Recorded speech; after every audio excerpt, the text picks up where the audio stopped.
Bryan Kohberger is in a Boise, Idaho, courtroom expecting sentencing for the murders of 4 college students, as many eagerly await a motive. Roommate of slain Idaho college students, Dylan Mortensen, called Bryan Kohberger evil while reading her impact statement in court today. He is a hollow vessel. Something less than humane. A body without empathy or remorse. He chose destruction. He chose evil, Mortensen said, between tears. Mortensen told the court about the panic attacks she developed after the harrowing murder. She said the anxiety forces her to relive the trauma of that night relentlessly throughout the last 2 years following the murders. Bryan Kohberger, the suspect behind the chilling murders of 4 University of Idaho students in late 2022, is set to be confronted by the victims' families in court Wednesday during his sentencing. "I was too terrified to close my eyes, terrified that if I blinked, someone might be there.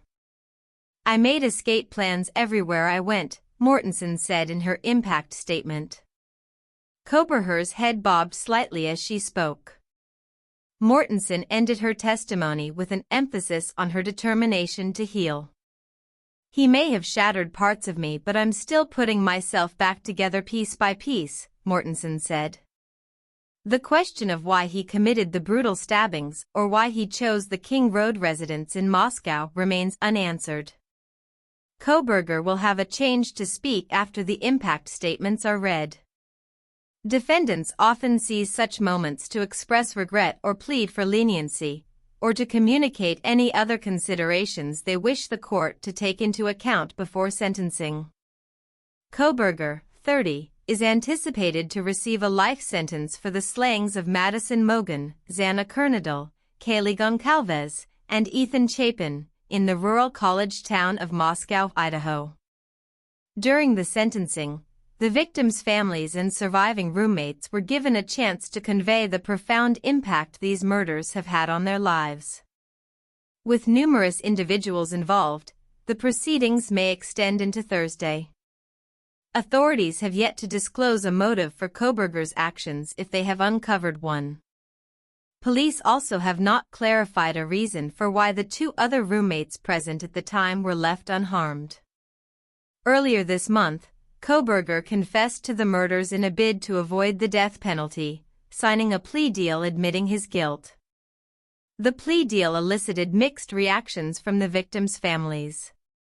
Aubrey Goncalves, 18, shared her outrage over the deal, which will see Kohberger plead guilty to the murder of her sister, Kaylee Goncalves, and 3 others. The teen wrote on Facebook, "The introduction of this plea deal, just weeks before the scheduled trial, is both shocking and cruel.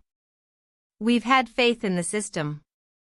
But at this point, it is impossible not to acknowledge the truth. The system has failed these 4 innocent victims and their families," she continued.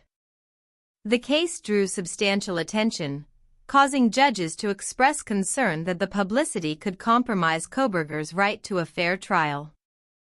A sweeping gag order was implemented, and numerous court documents were kept out of public view.